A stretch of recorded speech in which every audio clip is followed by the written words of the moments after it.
So to start off with,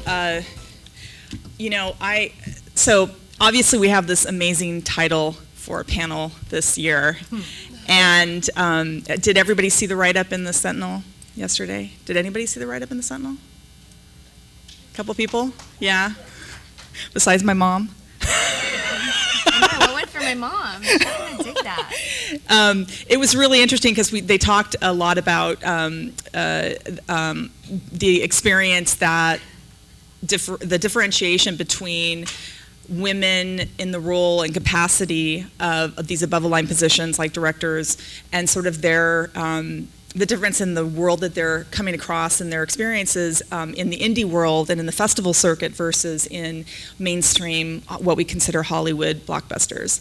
And I think, tying it in with that title was it's very apropos for sort of what's happening right now, I think, just in general. And I think it's, even though I've been moderating a panel on women in film for a number of years now with the Florida Film Festival, I feel like this year especially, it's a topic that we need to be discussing, that it's a discourse that we need to be having as a community, and really engaging in recognizing sort of what's happening and bring that awareness to people and share our filmmakers' experience with everyone so that we can understand what the issues are and how we can fix them.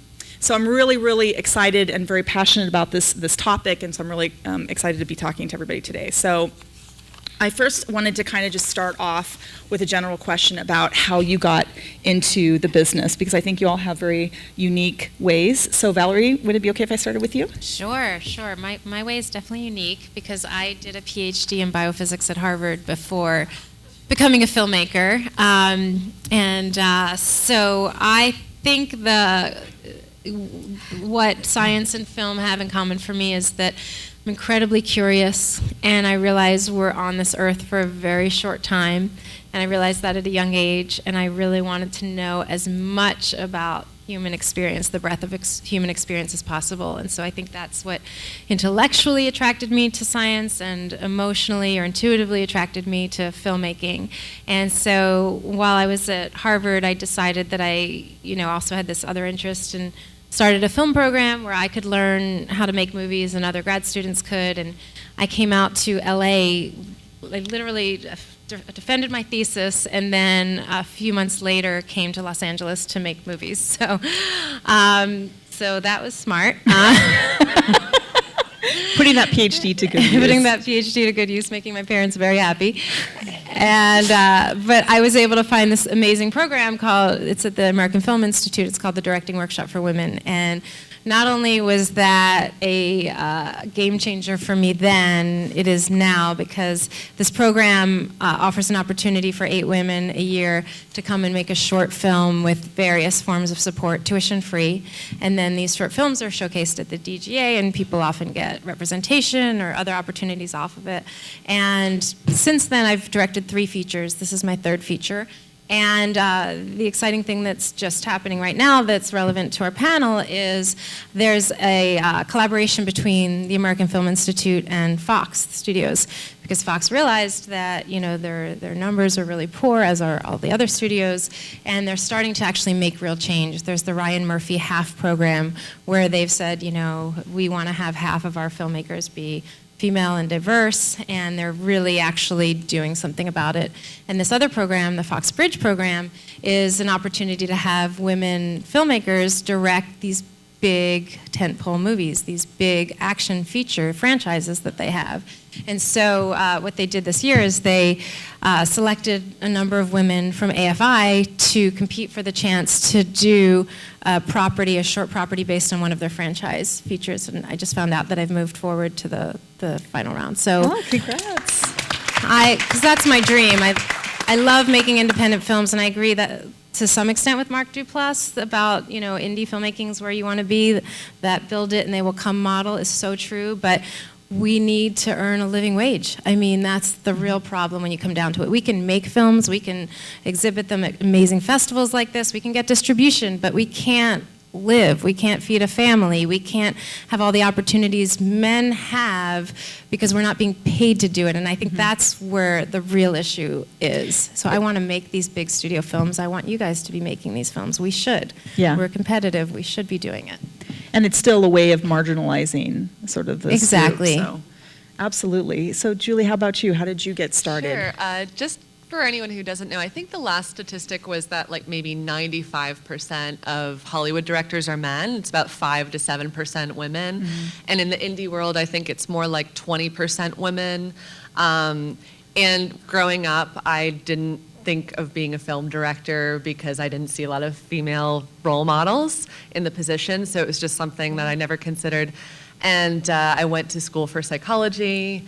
And then started getting involved, because I'm a musician too, in the general music art community, and expanding my mind a little bit in my early 20s, and starting to question authority, and had a couple influential film studies classes, and kind of had a rebellious kind of feeling about getting involved in film. I had a film production class that was pretty poor, but the technology started to become very democratic, right? So I had like my first camera was a $800 Sony Handycam, and I just started, I think my interest in psychology and like doing character portraits, kind of like a psychological case study, but bringing that to the documentary form. So all of my films are really character portraits, and we work through issues together, I think, me and the subjects. And yeah, so I think that's how I approach it. But this first camera that I had that was $800, that's what I used to film my first feature documentary that played Florida Film Festival 2 years ago, called Aspie Seeks Love. So I'm just very much like, just go out, make a movie, kind of the Mark Duplass mentality of like, get a few friends, get the cheapest gear, and just do it, and don't let anything get in your way if you can. And it's I think within the documentary world, it's maybe a slightly different.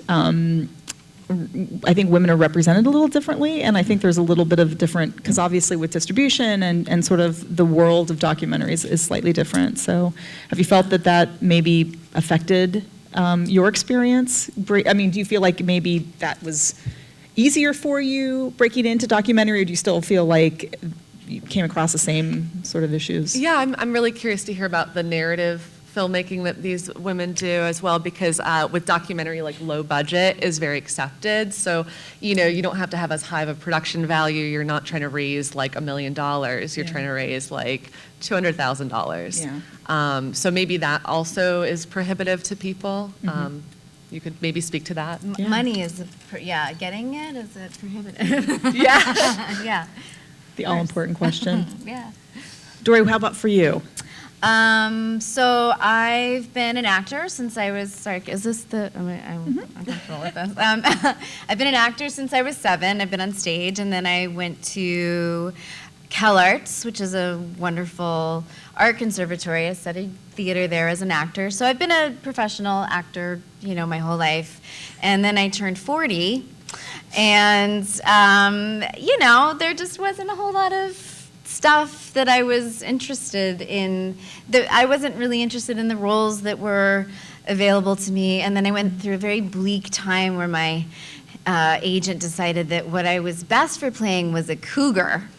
And, and so I went after audition, like a cougar. And then finally I went in the office one day and I was like, no. This is not that. And I really realized that, I felt like you too. I had never, I was obsessed with movies since I was little. It never occurred to me that there was somebody, behind the camera that I could be, which I think is part of why I became an actor, is because I just love movies, and that's who I saw women being, was, the pretty young thing on cameras. I had to, didn't even think of it. So I decided I'd been writing for a little while. I decided that I really needed to be happy and to be fulfilled as an artist, that I needed to direct. And I think I feel very lucky to have found the support and the money to make this first film.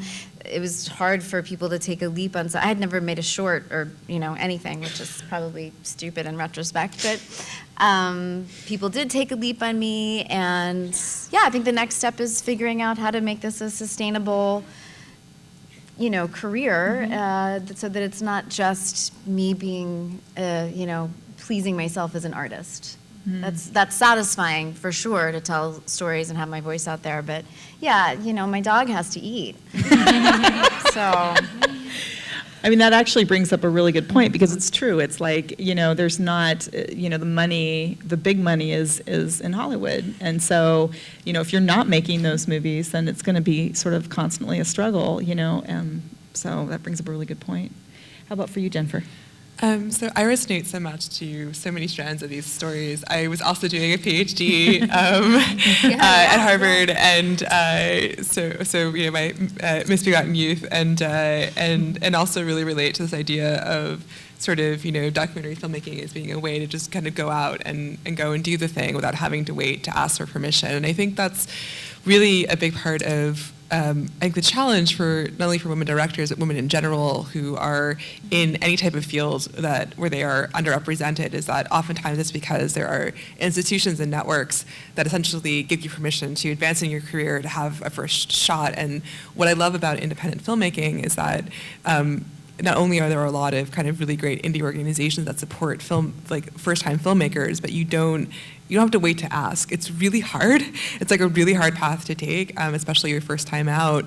But you can just go and do it and get started. And that I would not have become a filmmaker, and certainly not one telling a personal story about being bedridden and making a film from bed, had I not had access to kind of the cheap filmmaking technology that exists today, and things like the internet. So we raised our first funds on Kickstarter, and I mean, it's funny. I feel like I've bamboozled the world into thinking that a film about chronic fatigue syndrome is this really amazing and compelling thing. I believed it was, and I knew that there was an audience that did, and we ended up raising over $200,000 through our Kickstarter campaign to make the film, and it was one of the biggest Kickstarter campaigns at the time.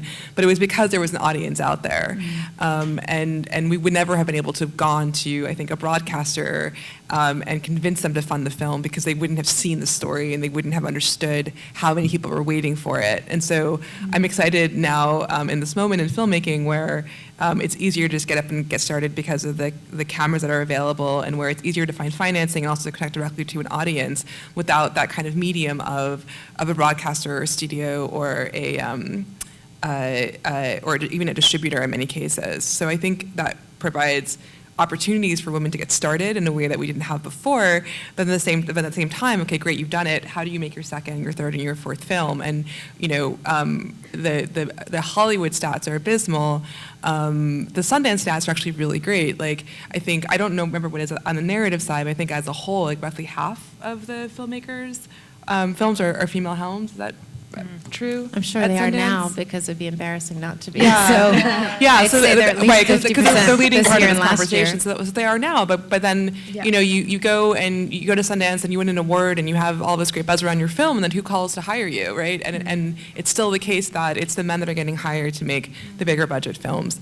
And so for me, having made a first film, I mean, I'm thinking a lot about what does sustainability look like, and I'm kind of trying to figure out, is that about trying to get into kind of bigger budget opportunities? And on my side, that's probably like doc-series now, or do I keep going it alone? And I'm really excited to try to find a new business model. I mean, the money is not just in big budget films. It's also in micro budget films that then go and reach an audience. So if you can keep your budget low, you can actually, there are opportunities to make money.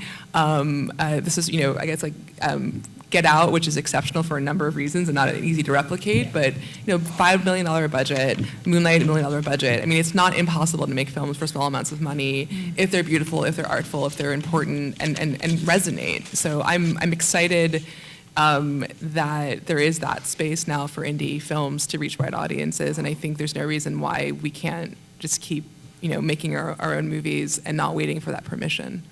Yeah, it's interesting because I do think with sort of changing revenue streams and with changing distribution models and because gear is cheaper, it really does take sort of that power out of the big film entity. But it always bugs me that, it's still, there's this perception that women have to tell female stories, that we can't tell action films, that we can't, and it's like Leah Thompson said in the article, it's like, it's all about Marvel films. Well, who says, if anybody who goes to Comic-Con knows there's women there, right? There's a lot of women at Comic-Con. There's a lot of women at, MegaCon. And there's obviously a market for these stories as well. And, it's sort of like, it's just a mechanism that doesn't change very quickly. And, it's kind of interesting because I think in talking about, I think the term sexism is a little bit laden with sort of this perceived idea that sexism is something that is, that people are cognizant about. And I don't think that it is. I think it's pervasive because of the fact that there is both overt and indirect forms of discrimination. And so I'd like to just ask your opinion on what maybe you think is there's so many different facets of what is involved with that. So if maybe I could have each of you speak on what you think is sort of the biggest issue facing female directors. Valerie? I'd love to start with that. So I think, what you're talking about is this idea of unconscious bias, which we talk a lot about in my circles in Hollywood. I'm curious, how common is that term outside of Hollywood? Show of hands, how many people have heard unconscious bias? Yeah. Okay, so it's this idea that, I love that my 8-year-old just raised her hand. Of course, because Mommy talks about it all the time. So there's this idea that you're not intentionally trying to discriminate or, make snap judgments about other people, but because of the culture we live in, or we have so much data running through our head that we're processing constantly, that we find quick patterns and ways to process it and make assumptions. And so, what people are doing that I think tries to take some of the responsibility off of people is say, no, you're not a racist or a sexist or this or that. It's just unconscious, which may or may not be true. But my concern about that is, does it let people off the hook? And I think unconscious or not unconscious, we're talking about it, so now it's conscious. So if you can continue to do that, then you are perpetrating a disservice to society and to other humans. So enough. I think one more year we can talk about unconscious bias, and that's it. I don't want to hear anymore. Right? Thank you. Well, yes. Well, I think that part of the problem with unconscious bias is that we also suffer from it as women. Sure. Right? And we do it to ourselves too, and we do it to other women, and we doubt ourselves. When I got this opportunity to direct The Archer, which is a badass action movie, I had never done action, and there was a moment of holy. My daughter's here, holy shoot. Can I direct an action film? And I lost a lot of sleep. I hadn't done it, but being a scientist taught me that every single day I was doing something I hadn't done the day before. And so I think that's what we need to teach our girls and our women, that every day is new, and it's just a different version of what we already do every day. And I think we have a real responsibility to lift each other up and strengthen ourselves and take care of ourselves and help each other. And to mentor. And really, because we are just as powerful. I know it. I work with men. I compete with men. I know we have it, and so we just need to take all the doubt of it from within and without and do our business. And Valerie, you actually told a story about, in the realm of the science, and can you talk a little bit about that experience that you had with a student who you were tutoring? Because Sure. I think it's very relevant to see that this is sort of an issue that really it's pervasive in so many different parts of our society and not just in filmmaking. Sure. So when I moved out to LA, because it's very hard to support yourself as a filmmaker in the business at any time, but especially when you're just starting out, I was tutoring science. And I loved it, actually, because very quickly I became known as someone having a specialty with girls in math and science, because they really responded to me, not just as a role model, but because the way I would break things down, they got it very quickly. And what I noticed is these girls were so intelligent. It had nothing to do with their ability to process the information or to do it. They just had a real confidence problem. And so I was working with one young woman,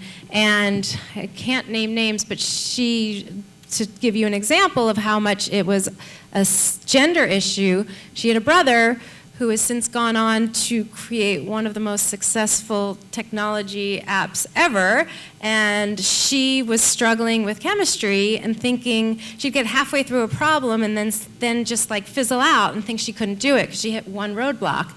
And I realized, no, it's just you have to work through it. It was a real confidence issue, and I think it was really that she needed somebody to deal with wherever that lack of confidence was coming from, not the actual math and science. And I would see that over and over and over again with young girls. Yeah, I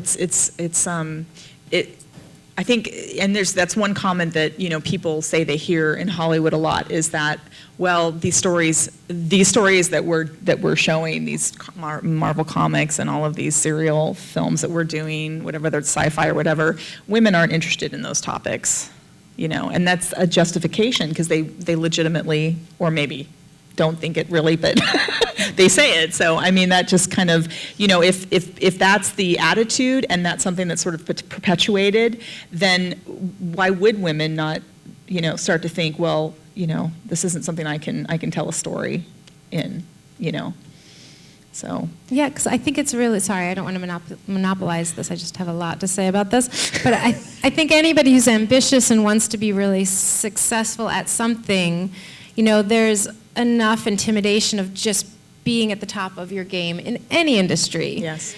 But then if you're choosing something where there's also so few women and you could do something else where women are represented, I think you really have to take that into consideration, or you do take that into consideration. Yeah. And so I think that's why you find women sort of shunting their own paths into something where it's a little bit more predictable that they're going to have success because they want a family, or they want to have a home, or they want to have these other things, these basic things that people have. And so I think that's also part of it. So the more we can see it, we can be it, what Gina Davis's organization touts all the time. And I think that's so true. That's what I want for my two daughters. That's what I want for all the girls out there, is for us to really represent well.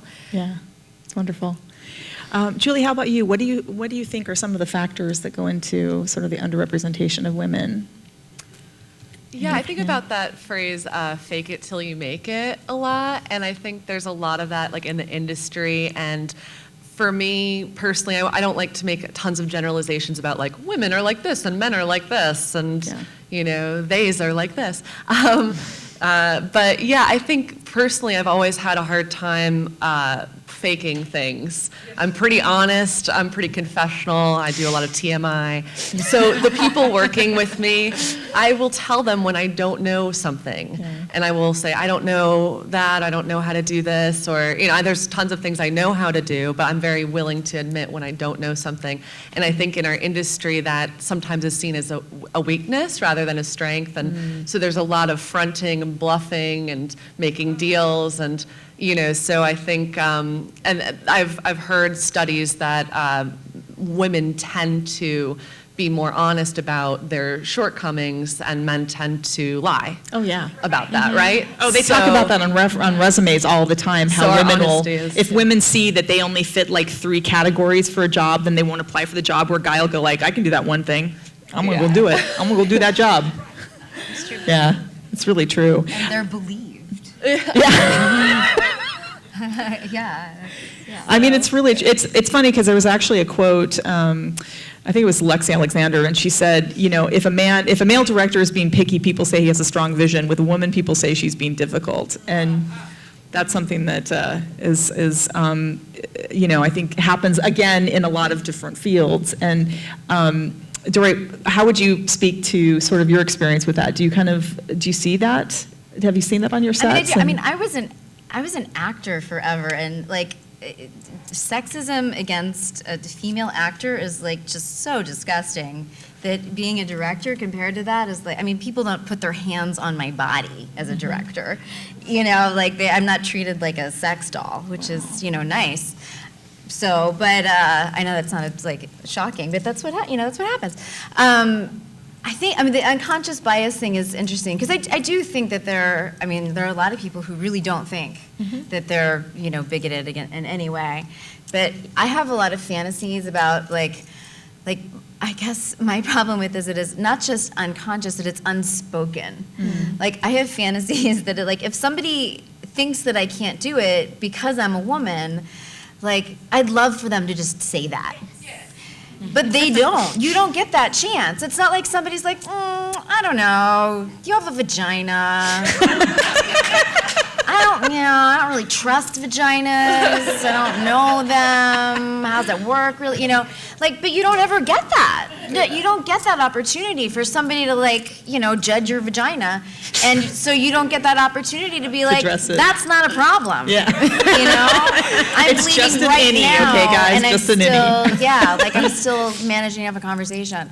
Like, so that unconscious thing, like, not that I want more sexism, but it's a problem that we don't get to, like, we don't get that chance. We don't get to address it head on. Yeah. So I'm not, like, Or vagina pugilistic on. in my life. But Head on or vagina on. We need to address this. yeah, my vagina is not a problem. Yeah, I can't wait to see your movie. I am so excited. That's true. Dory did want to spend the first 15 minutes talking about vaginas. Yeah, right? we can talk about that all day, but no. But please.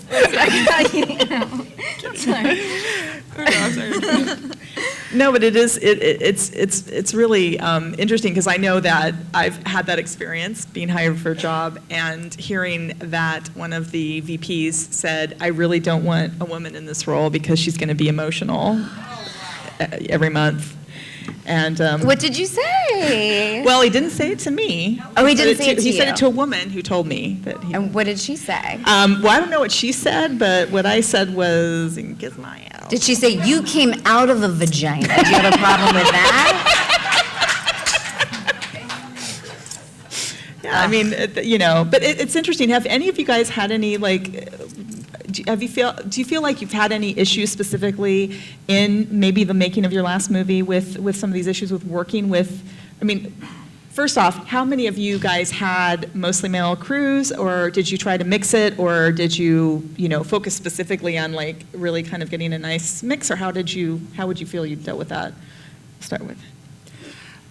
So this actually gets to the kind of the answer that I was going to give to the last question, which is I think a lot of bias is another part of bias is just laziness. So it's not necessarily that you're trying to, and first of all, like, it's impossible to have this conversation without also sort of talking about, like, the lack of people of color and women of color as directors, people with disabilities, people from any kind of group that's not sort of the dominant white male group. Yeah. And I think that some of it is about unconscious bias, it's about conscious but unspoken bias, but it's also this laziness, because people say constantly, well, I would hire an X if I knew one, or if there were any, right? It's because, like, well, but your circles are homogenous because you attract you're in these groups of people who are like you. You go and hang out with, like, the same guys on the weekends, and that's how all the gigs happen and the jobs happen. And so it's actually very possible, because there's other communities of women, of people of color,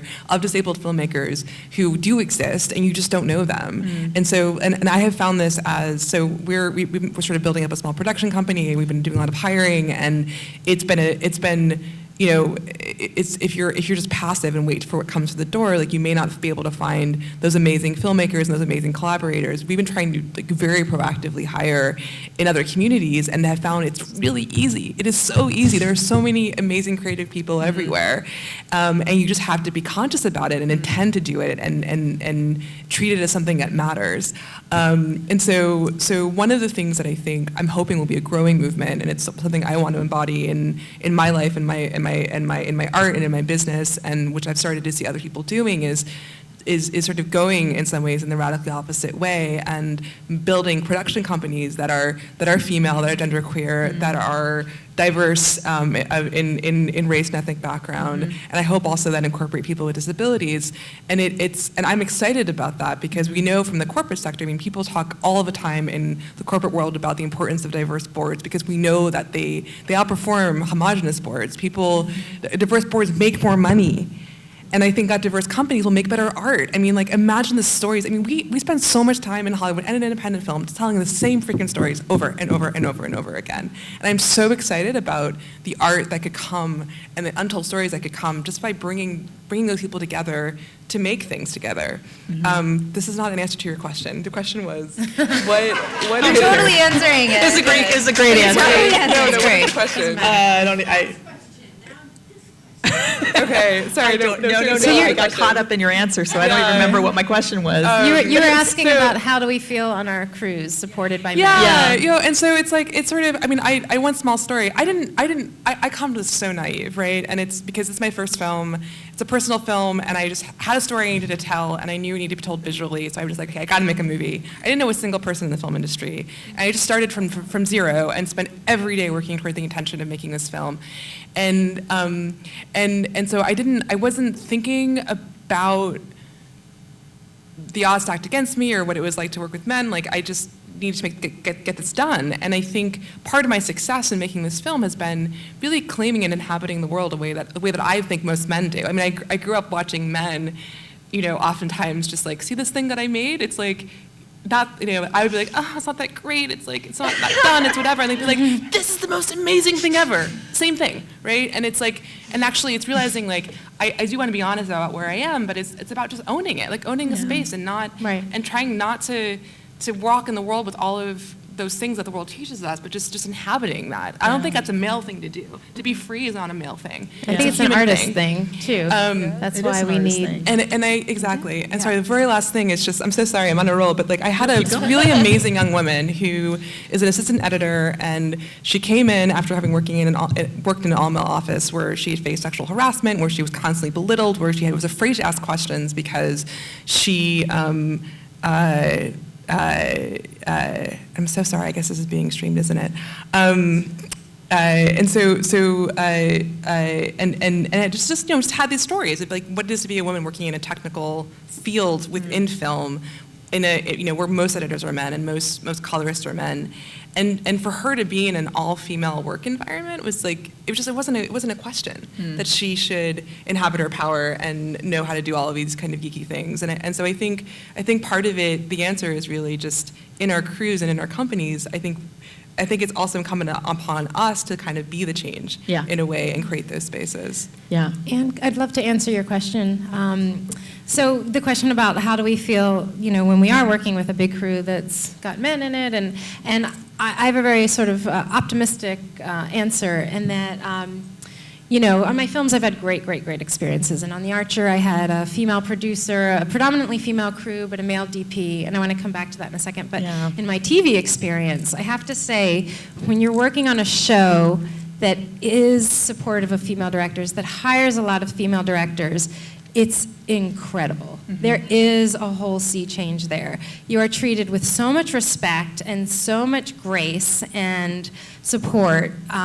It's tremendous. I had that experience on Chicago Med. It could not have been better. Wow. And then I recently observed on Scandal, which is a Shonda Rhimes show, and she hires so many women. And again, I was not the director, I was the shadow, which is typically a terrible position to be in, because you are a director, but you're a guest, and you kind of need to stay out of the way. But on that show, you only get to shadow if they want you to direct. And so just even in that environment, everyone was coming up to me and talking to me, and men were so respectful. So I do think that the change that is happening, you know, because of great showrunners like Shonda Rhimes, or, you know, other programs that are feeling forced into it by, you know, the ACLU and the EEOC and activism that is, you know, shaming people for not hiring women, there is a change on these sets, and it's the world we all want to be living in. It's lovely, and everyone's so wonderful to each other. Yeah. And so I am optimistic that it's right around the corner for us. And I feel like, you know, we have to take a moment to recognize all those male mentors who are out there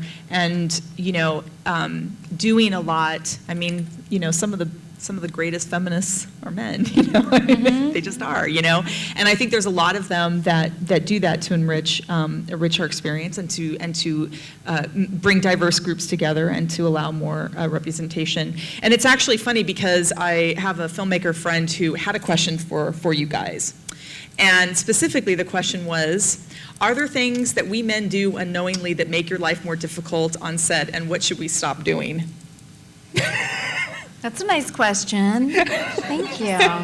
And I think it comes from the fact that he was talking about how, there is, going back to what you were saying a little bit earlier, Jennifer, was that, he works on shoots, and, so he becomes friends with, certain filmmakers, and, and then you end up working with the same groups, and then when you're brought onto other projects, you bring your people, and so brings their people, and like, when there's no diversity, that's why it just perpetuates the homogeny of these film shoots, so that you do end up with all, like, there's no diversity.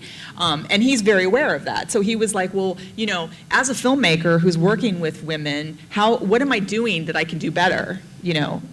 Does anybody I have think any that he's thoughts? asking that question like he's probably doing fine. Like I trust that guy. I don't know. I feel I was treated beautifully by everybody on my crew. The only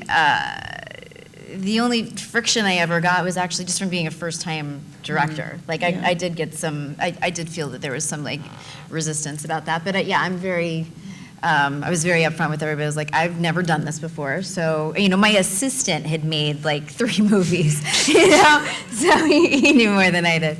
I think the thing that makes me feel best is when I realize that I'm being treated just as a person. Yeah. And you can feel that. You can feel when somebody's just, they're not taking your gender into consideration. And that's an internal shift. But you can make a decision to start treating people like that and to try to feel that way. Yeah. So, Yeah. that's my short answer. Yeah, that's good. My mentor, Danny Yord, is a man. God forbid. Yeah. No, and he is an incredible person. He, executive produced my first documentary feature. He produced my last one, and he's producing my next one along with Olivia Vaughn, who's co-producing. And but he really was like an educator to me, and he took me under his wing, and he advocated for my work when it was really in an emerging stage.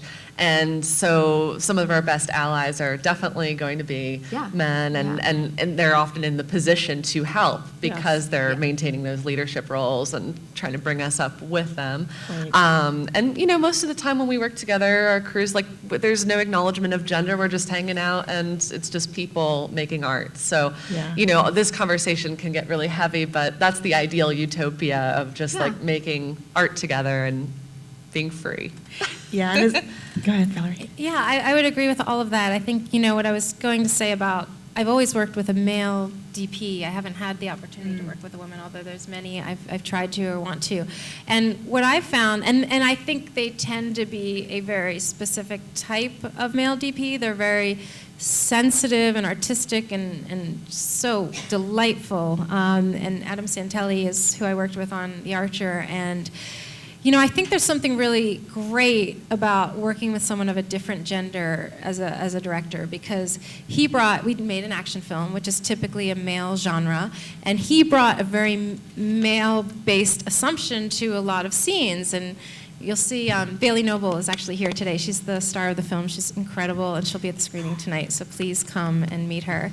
But there's a scene in the film, I don't want to give too much away, but she ends up in this wilderness prison for girls, and it's a scene I put in that wasn't originally in the script, where I wanted her to have a moment of vulnerability alone, where she's changing from her street clothes into her prison uniform, and that's just a horrible moment of reality setting in. And for me, it was this very internal, sensitive moment, and he reads the script and he's like, oh, we gotta have it be really harsh, and she gets sprayed with a hose like in First Blood, and I was like, no, we're seeing this totally differently.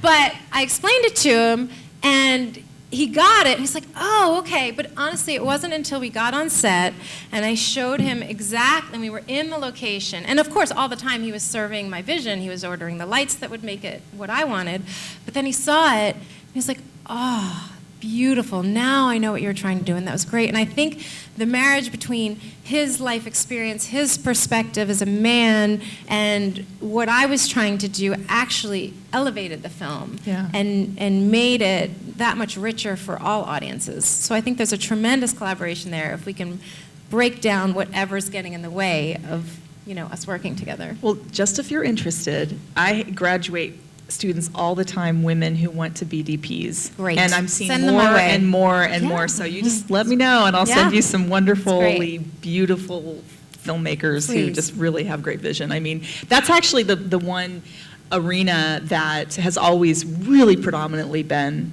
male-driven. There just aren't a lot of female cinematographers out there. There are even smaller numbers than directors. Jory so. had one for her feature. I don't know about you ladies, but you worked I with should Alice say Brooks. too that like all my producers were dudes. Like the person who read my script, Girl Flu, which is about a girl getting her period.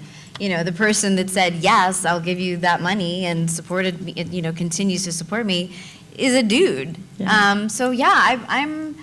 I think our male allies are incredibly important, and I do think it's important so that for men to know that even though that this is about lifting women up in the world, that we need you and there's a place for you and you're welcome to help us in our fight and that right now it's men in power, and that's going to be, are tremendous allies for us in the near future and for time to come. And there's a place for you.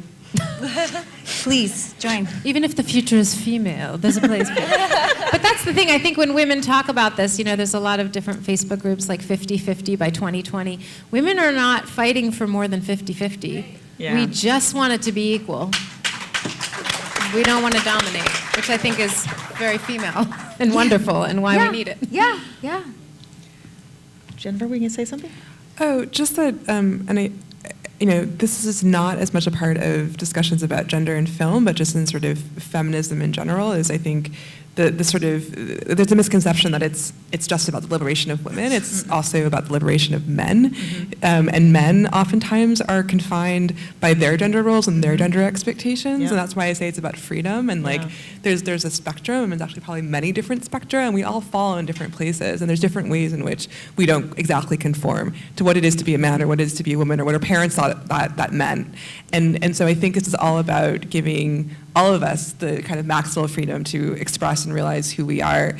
And so it's in some ways, it's not even, for me, it's not even about the men being enlightened to support us. It's like, actually, no, men should support good storytelling and good art and the art that they love and the art that we can all make together. And so the men in my life who have been supportive of this story and of this particular film and of me as an artist, they're there because they just love the story and they relate to it, and it resonates with them, and it's emotional for them. And these tend to be men who I think don't really think about gender in that way. I think that they are free and they are sensitive, and they have their own relationships to the art that they make. And so I just want to kind of say that it's not, I just don't think it's a men and a women thing. I think it's really a human thing. And so Yeah, that's great.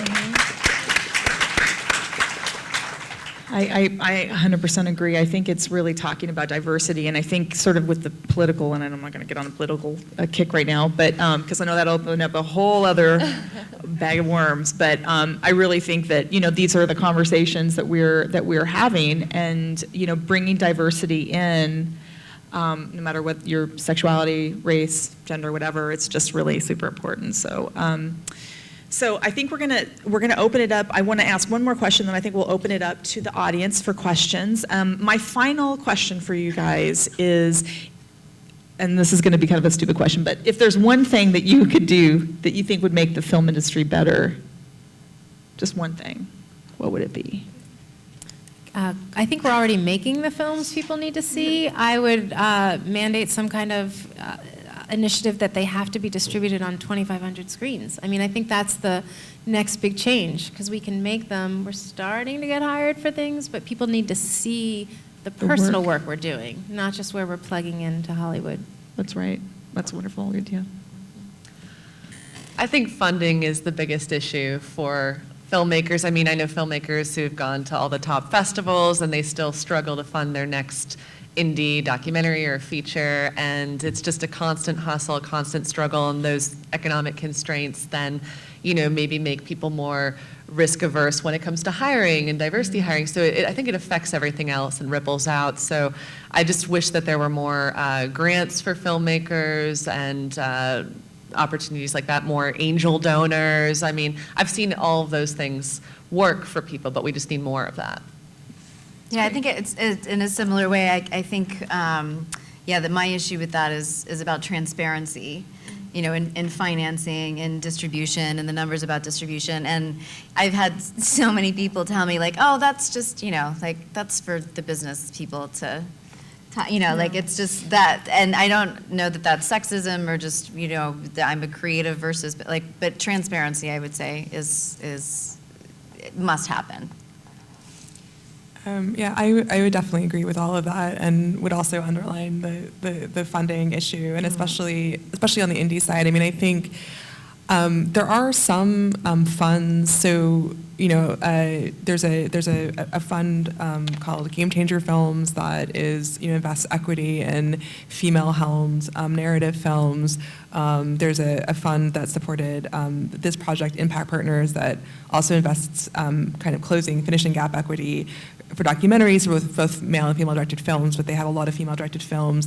And I just think we need more equity funds, especially on the narrative side, for that kind of specialize in diverse filmmakers. And I would love that as an experiment. I think as again we found in the corporate world, I think that a fund like that could actually be like very profitable and very successful, because it would be telling stories for audiences that are really excited and are craving their stories being told and to see themselves on the screen. And so I think that's really that's the next step. And I think that could be like maybe a part of what bridges that gap between the $1 million festival indie and the $100 million big budget film. That somewhere in between that there's just more space to do that investment and to kind of grow the spectrum of what financing is possible. That makes, you're talking too about diversity within companies, that makes them stronger.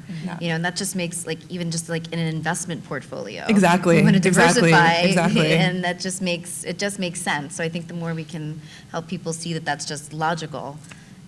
It's totally logical, right? It's totally logical. We should do it. Yes. Good, done. Yes, done. Solved. Awesome. Problem solved.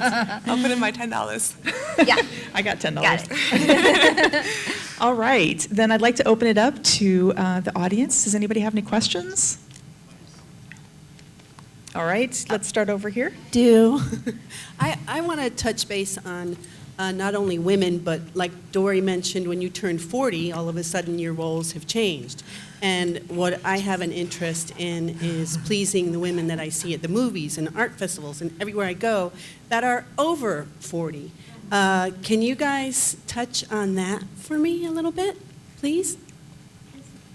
More, Older more, women, more. not everyone being, I mean, I love Yeah. beautiful people. We all love looking at beautiful young people, but like in Europe or a lot of our foreign films, a lot of the women are older and they look like women that we see everywhere in the world today. And I want to see more of that in American film. And I would love to hear your opinion. So on again, that. risk averse, Yeah.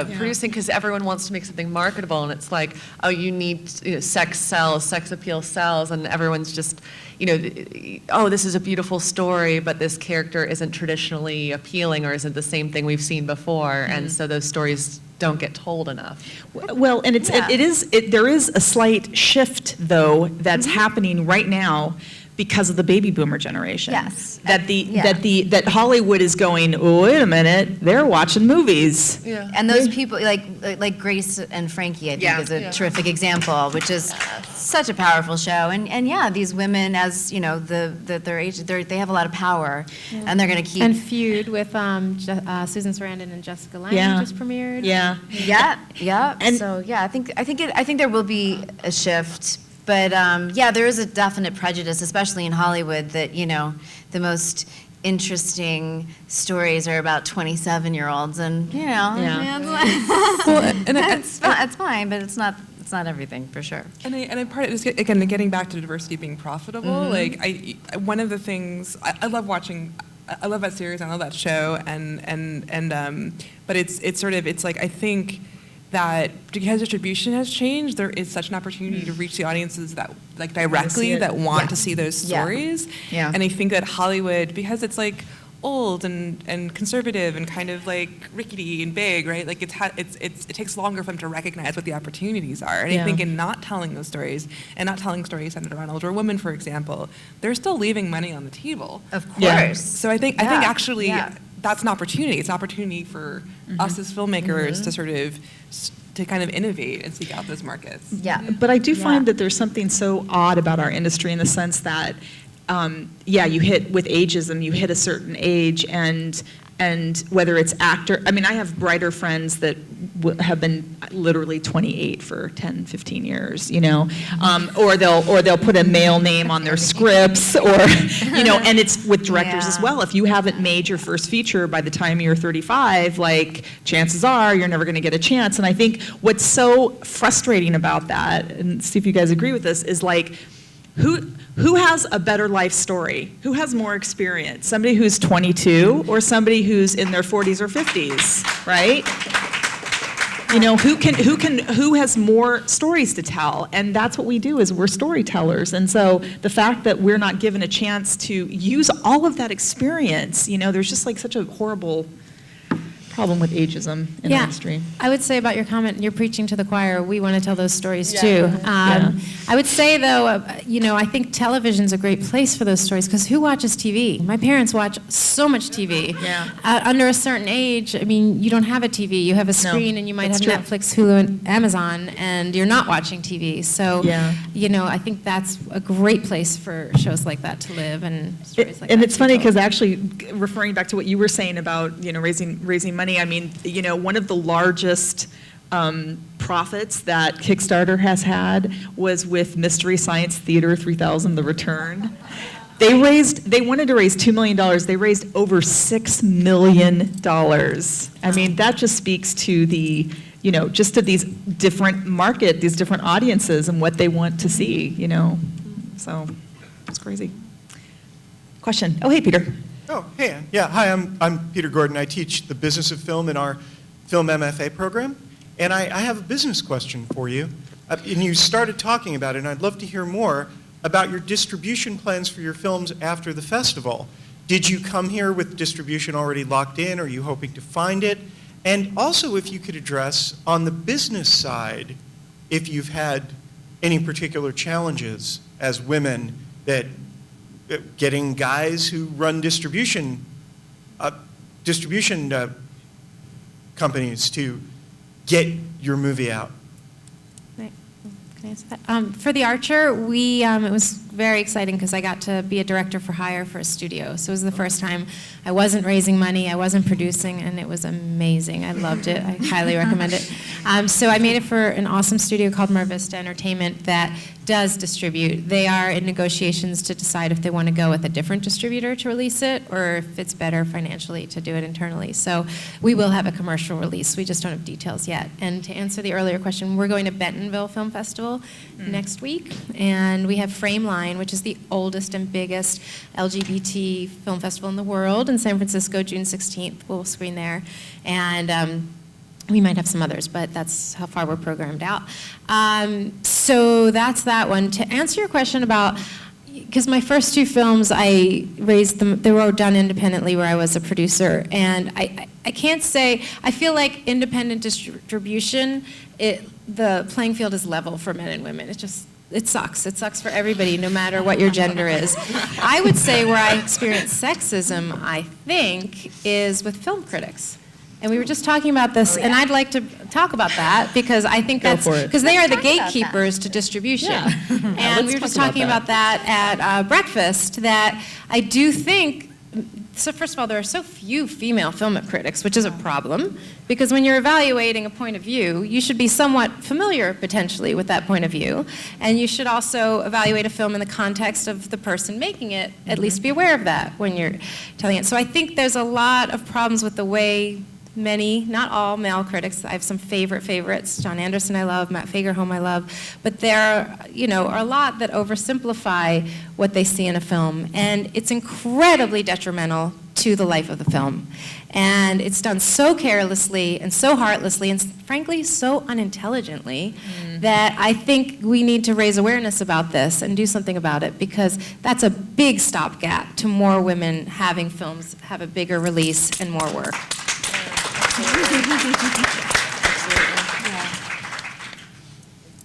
We've been on the festival circuit now for, I guess, 4 months, and I'm just waiting for our first review by a woman.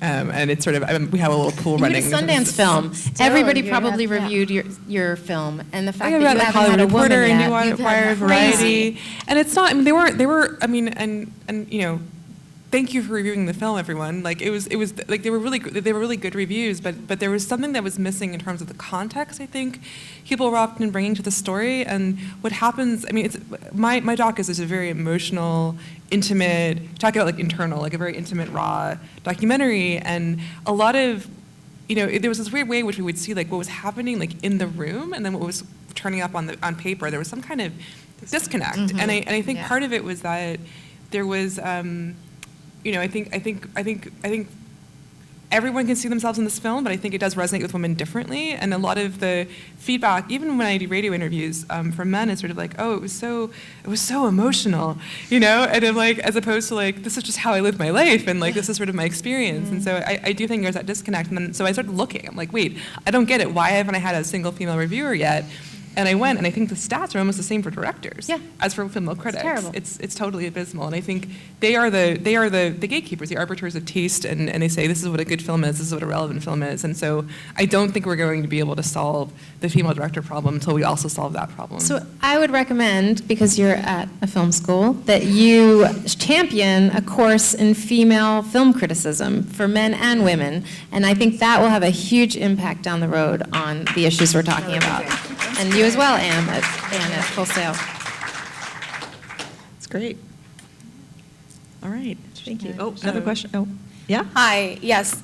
I was going to ask you all about how you feel women who take the time off to take care of a child or a sick relative. I think it's more usual for women to take time off to do that, and sometimes it's looked down upon because you're taking like a big gap of time from working. Like, say you direct your first film and it's a feature film and it's even well received, and then 5 years later you don't do anything because you're living a different life and you're taking care of your family, and then trying to look for a job after that, I've heard is hard, and I've read articles where it's like difficult, and I'm young, but like going into that and seeing that, I'm kind of like, okay, there's like a fear of, well, I can't have a family, and I can't have a family life because people hiring me are gonna look down upon like the time that I took off. And what do you feel about that, and how have you like experienced it or seen other people experience that?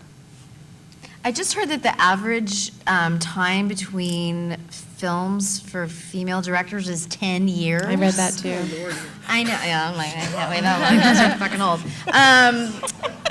But yeah, that time gap for like whatever reason is, that is part of the problem for women. I don't know where there's no single point of genesis where that comes from, but that's not true for dudes, that time. Some dudes, I think it is. I mean, features are hard to make. No, yes, I'm just but saying, yes, like, just no, I by know. the number. Yeah. Yes. Features are very hard to make, and it's across the board. It's not an easy thing to do, but women, the gap between films is just much different Yep. for women. For comparable samples of men and women, I think Yeah, you're right. It's yeah, longer. yeah.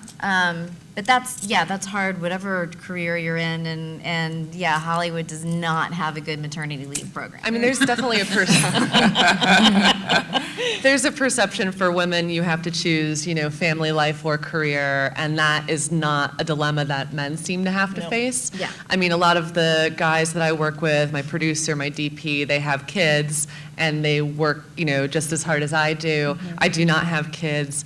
And a lot of my female role models are out there saying things like, like Amy Schumer types or Lena Dunham, where it's like, oh, you have to choose. And I think that's bad. I mean, you have 2 kids, and you're a badass director, and I want to see more examples of that. So how do you do it? How do you do it all? Thank you. Well, Annabelle, do you want to stand up and say hi, show yourself? That's my 8-year-old Annabelle. We have a 5-year-old Tabby who just FaceTimed us to tell us she just went across the monkey bars by herself for the first time. And that's the thing, like my husband's home with Tabby, and it was very special for me to bring Annabelle to this because I want to spend time with her. I've been working constantly since last April, and where I can bring my kids, I do. They came to South by Southwest. Annabelle was the double on my Mary Ellen American Girl special, so because she looked just like the actress, and then she could be on set with me, and you find ways. I mean, I think it's a female issue, but it's also a couple, an entrepreneurial or artistic couple issue. I have, a DP I've worked with, his wife's a composer, and they've put off having kids until he could get steady work. And it's a real navigation for people who are unwilling to give up the passion that drives them in the first place. But I will say, I was very lucky because when I moved to LA, a working TV director who I happened to meet when I lived in Boston, he took me out to lunch with my husband, and he said, I'm going to give you a really important piece of advice. He said, don't put your life on hold for this business. He said, it's totally unpredictable. You never know what's going to happen, but have a life because it will make you a better director. And he never had kids. And so he was speaking from a place of regret, probably. Yeah. And we took that to heart. And I think that really impacted us because I had this strong rule. I wasn't going to make a feature till, wasn't going to have my first kid till I had made my feature. You know what? My first feature took forever, and I wanted to have a kid. And so I had Annabelle when she was 1. My husband took care of her while I shot my feature. You just kind of have to figure out the same way. Nobody's going to hand you a movie to make. Nobody's going to hand you $200,000 on Kickstarter. You're going to build it, and it's going to work around you because you're going to be that force that's unstoppable. But playing the devil's advocate, because I'm on the opposite side, because I did miss my opportunity to have kids. And I saw women in my predicament of, you're putting your career first, you're working 14-hour days, and in my case it was in television, and I didn't have a day off. I did 3 shows back to back, 3 series, and I didn't have a day off for 9-10 months. I wasn't out there able to date, to meet anybody, and the simple fact is, the biggest difference is we just cannot, we have a window. You've got a window. Yeah. And if you miss that window, the window is gone, at least for natural childbirth. So, it is something like you have to have a good partner. What if you're alone? What if you never meet anybody? Having a single, it's like there are just a lot of people out there that had to make that decision and make that choice. And, it's not an easy one. And Anne, I will say you're right. When you're working a job that demands that you're there, what sucks about what we do and also what is great is that it goes in chunks. So you have these windows where you can choose. You're not financially compensated very well as a director along the way, but you do get these moments. So I totally appreciate what you're saying. Yeah. That it's a real challenge. Great. Should we come over to this side? I first of all wanted to say thank you because this has been a really wonderful panel. Oh, thank you. My name is Rebecca. I produce, direct, and edit, and I was on a large project making some videos for a corporation that has a strong military background. And at one of our production meetings, I was sitting at the table and was being spoken down to blatantly. And there was the director of the project who was sitting there who was speaking about me in third person and wouldn't look me in the face. And I, in that moment, didn't know how to deal with that kind of conflict. So I'm asking you, I kind of had to take a day, and instead of getting upset about it, I said, you know what, I'm going to prove him wrong, and I'm going to make the best videos that I can. But how would you deal with that conflict, or have you, and what kind of advice would you give to women who are young and finding themselves in those kinds of situations?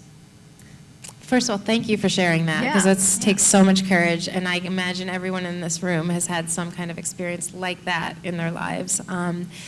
I think it's the reason something like that happens, I think, is because what's particularly female about us, like we were talking about, is being in touch with your abilities, being respectful, that we don't ever expect, we don't treat people like that, so we don't expect to be treated like that. So the fact that you didn't know what to do is what makes you human. So first of all, take it easy on yourself for not responding in the moment, because that's just totally egregious. And you weren't in the room alone, right? It wasn't just you and this guy. Was there other people there? No, it was the entire production team. So there's a little responsibility there. Yeah. And I was, because I was directing and producing, and I was sitting at was a table of, I think, 12 people, and I was one of 2 women in there, and Yeah. it just, That's nobody wrong. stopped it, and You know what? I didn't stop it. It's so hard, and I think, there's probably an opportunity to go off and just practice what you would say the next time, because so it will feel like automatic. But I think something you could say is, "Oh, excuse me, I'm right here. Why are you talking about me in third person?" Like, call out the things that are obviously wrong, because it might be harder to take issue with what their points are, but not how they're treating you.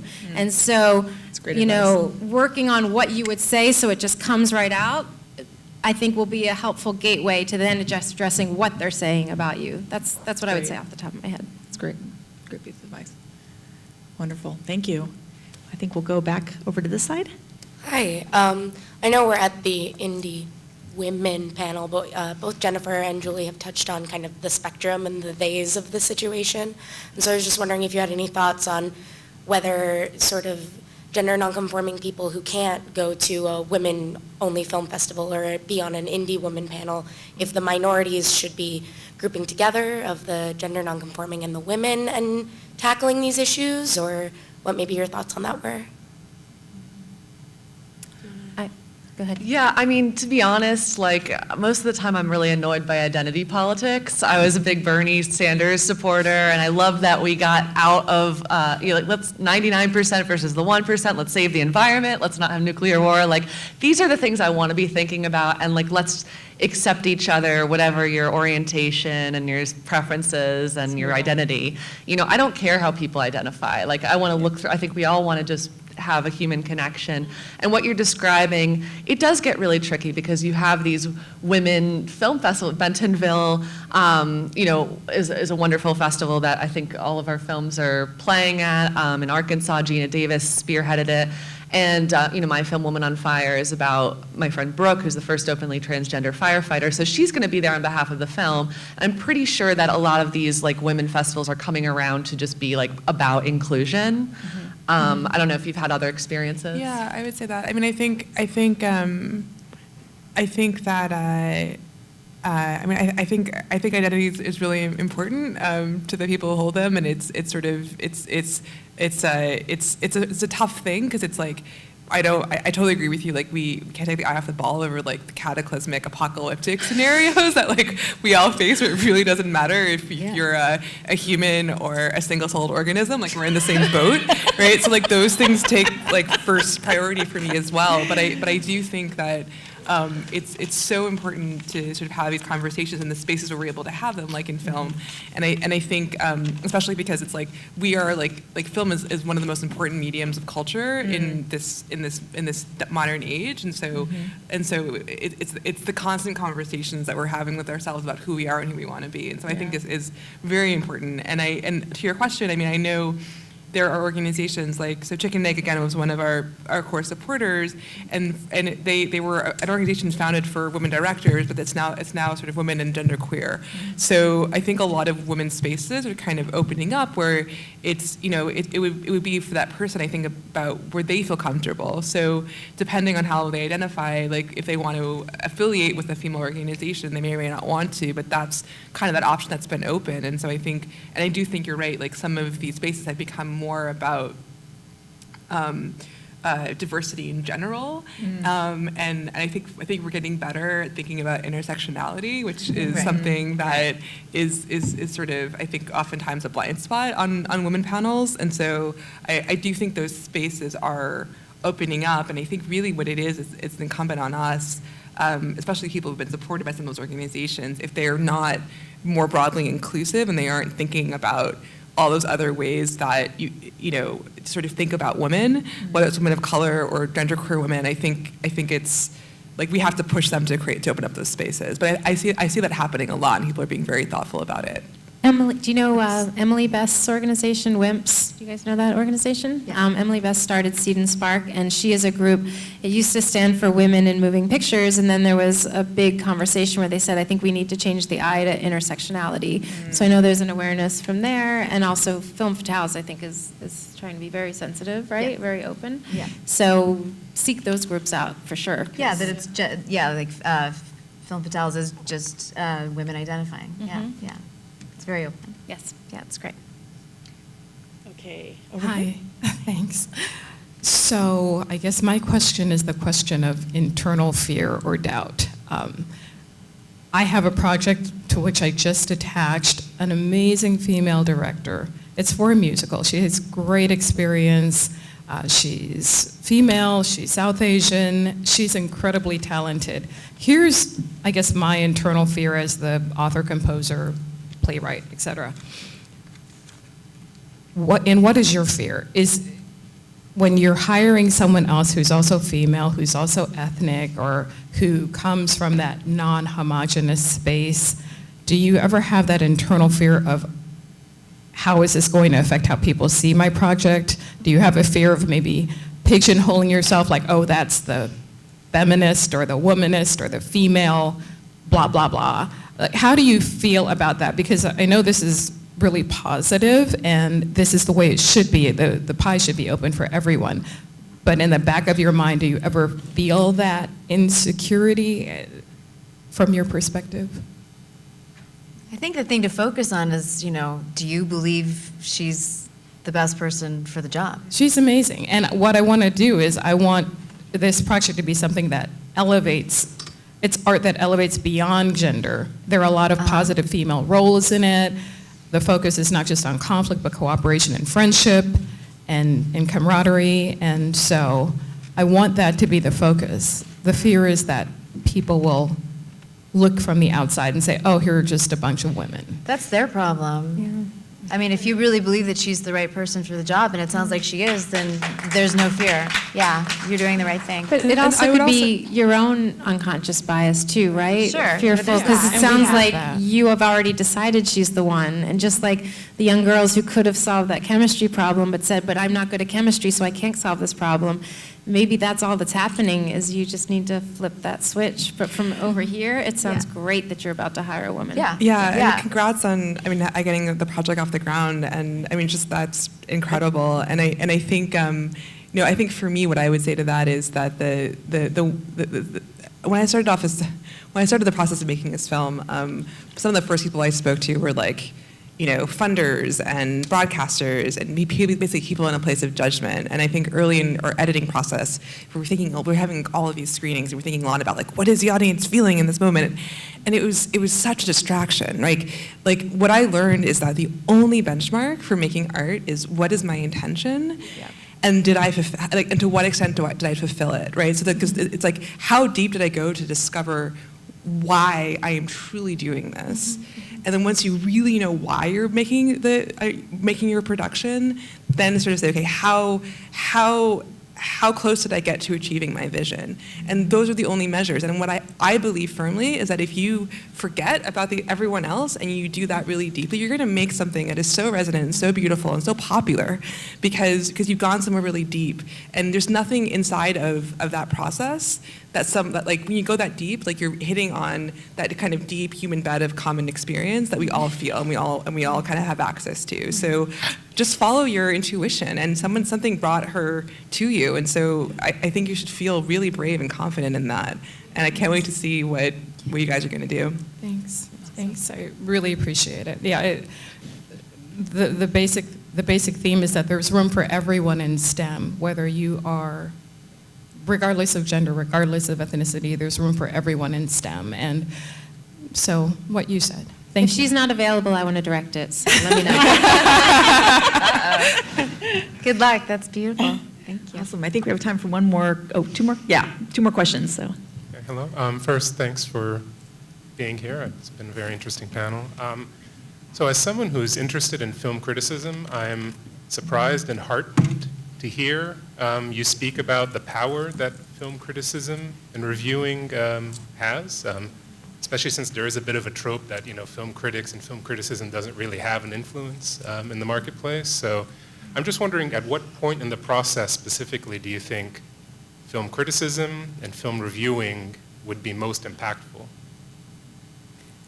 Around your world premiere, I mean, when you show the film and the reviews start coming out and you're making a trailer and taking that great Village Voice quote and throwing it in the trailer. I mean, there's those quotes really, you can use them for so many things on the poster and beyond. I mean, I don't know if when you did your Kickstarter, you were getting quotes even at an earlier stage, but for our project, definitely like the world premiere, it was really great to get strong press around that. And that was then used by the sales agent and, you know, to pursue distribution. So yeah, press matters. We actually got this amazing review out of the Chicago Film Festival for my last film by the Robert Ebert critic that you mentioned, Matt Fagerholm. And so it was like amazing. He got this film exactly, talk about intention. He showed me that I fulfilled my intention. And so we struck up a friendship after this. And so when I was going to do The Archer, I actually sent it to him and said, hey, this movie is of a certain genre type, but I want to make it a little bit more like a festival film and add a more gravitas to it. Would you mind reading it? And just sort of, because you have this incredible breadth of film history, film knowledge, you see everything, you write about it. I'd love you to look at the script. And he agreed. And actually that scene I was talking about came from talking to him, because he said to me, you know, Valerie, in A Light Beneath Their Feet, you had so many beautiful moments with Madison Davenport looking out the window and having time to reflect on her situation. That was a really important part of your filmmaking style.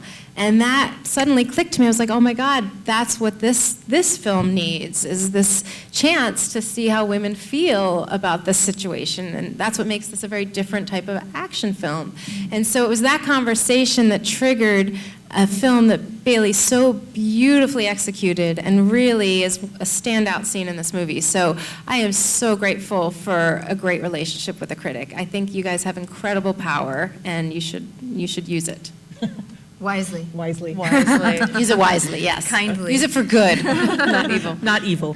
I think our last question. Hi, my name is Buchi. I'm currently rounding up my master's degree in film production from Full Sail University. I have two questions, actually. One is for Jennifer and one is for Jill. For Jennifer, I just saw the thriller of your thriller, and I look forward to seeing it because it looks beautiful, and I connected with that a lot. And my question for you is, as a female filmmaker, how do you handle critics that, despite knowing you have really strong female characters in your film, still look at it as just being, oh, she's just a woman who is a filmmaker and is just making emotional, womanly kind of films, despite knowing the fact that you want to tell a story that is true to you? How do you handle or deal with critics like that? And then my question for Joe is, I've heard about your film from my instructor. He was so passionate about it, Peter Gordon, and I look forward to seeing that also. The question I have for that is, I recently rounded up one of my films, and it's gotten into several festivals. He has actually won an award. But while you were making that film, what were you thinking about what you were going to do after getting into the film festival? Like, okay, after this gets into the festival, what's my next move for this film? How did you deal with that? Oh, that's my question. Sure. Did you want to go first? Or? Why don't you go first? Okay, sure.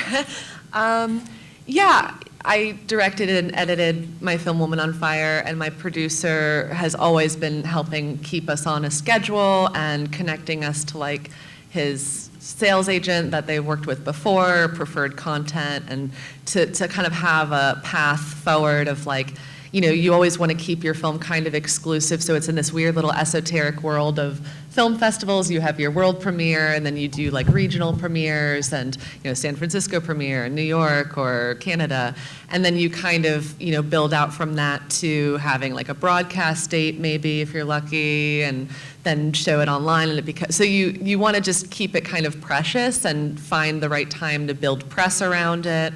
I don't know if this is answering your questions, but you know, working with a team and delegating that too. Like, I don't know how much you're taking on by yourself. Are you producing, directing? Do you have a good team that you can kind of coordinate with? And so far, I do. I mean, looking at the outcome from that film and my next production coming up this weekend, actually. So I think so far I do have a great team I could talk to and rely on. Well, maybe afterwards we could chat a little bit about your film and hear more about it. Okay, Yeah. sure. I guess in answer to your question, and maybe to bring it a little bit full circle to sort of the unconscious biases that we put on ourselves. I mean, I think, I want to be clear. Like if any of the critics are for some reason watching this, the press was fine. It was. And a lot of it was, I think, thoughtful. It just, there was a context that was missing. It's a bit like, it's so beautiful to read. Whether it's of a film of your own or another film, to read criticism where someone brings to it a breadth of knowledge about, whether it's like the history of that kind of cinema or the sort of the story of that community that they can bring to to their work, to their writing, because it deepens and enriches the experience of watching the film, and for me, of even understanding my own work. And I think that people can bring that like to certain kinds of films. But the problem with criticism is I feel like, whenever I see films about disability, I'm always really disappointed, I think sometimes, because it's like there's one review I read of another film which is like, it managed to not be like, like heartbreakingly depressing, nor, like insipidly uplifting. And I'm like, really? Are those like the two options that we have for like this actually like really kind of rich and complex and nuanced human experience? And I think that happens a lot, and again, whether it's around diverse stories, is oftentimes if criticism is not diverse, or if at least if critics are not watching diverse films, then I think it kind of you don't have that opportunity for a much more kind of beautiful, nuanced conversation around the art. And I guess in terms of emotional or women, I mean, I think I do want to be careful sometimes of not seeing, like, I feel it, like it's so hard to explain, and I think anyone who's experienced racism, can also attest to this. It's like there's the blatant slur someone calls you, and there's just like that thing where you're like, I can't even put my finger on it, but I just know. Like, I know that that's what's going on here, and so I both want to trust that, because if I don't trust it, then I'm just participating in my own gaslighting, and I feel insane, But then I also want to be careful to not see those enemies or those problems where they don't exist, and it's a very hard thing to know how to navigate that. And so I really think it's just trusting myself, listening to myself, and then at the end of the day saying, I don't give a shit, I'm here, and I'm going to make this art, and people are going to, it's going to find a home. And I think that's really kind of how I've come to peace with kind of bridging that. We have one more question. I love science like my mom, and in science class, there was this boy who asked me a question about how to do something. And have any men ever asked you questions? How did you feel? Oh, that's a great question.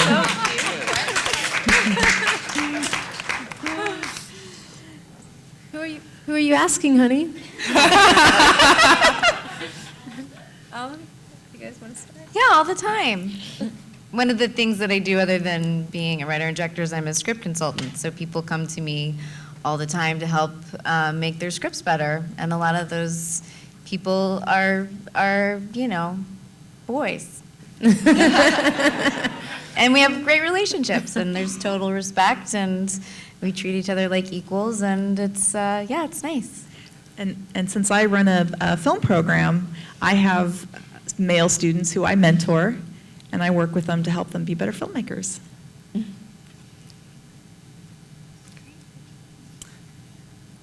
My crews want to know how I shoot stuff and what props I want, and we can talk more later, but boys are always asking me questions, Yeah. and your daddy asks me a ton of questions, usually when I'm really tired from answering questions all day. So anyway, Yeah. It's a good great job question. asking a question. That was a great question. Yes, thank you. Well, everyone, on behalf of the Florida Film Festival and, of course, Full Sail University, I just want to take a moment to thank our illustrious panel, Valerie, Julie, Dory, and Jennifer, and thank you all for being here and sharing your thoughts with us. Thank you. Thank you, Anne. Thank you. Yeah, thank you.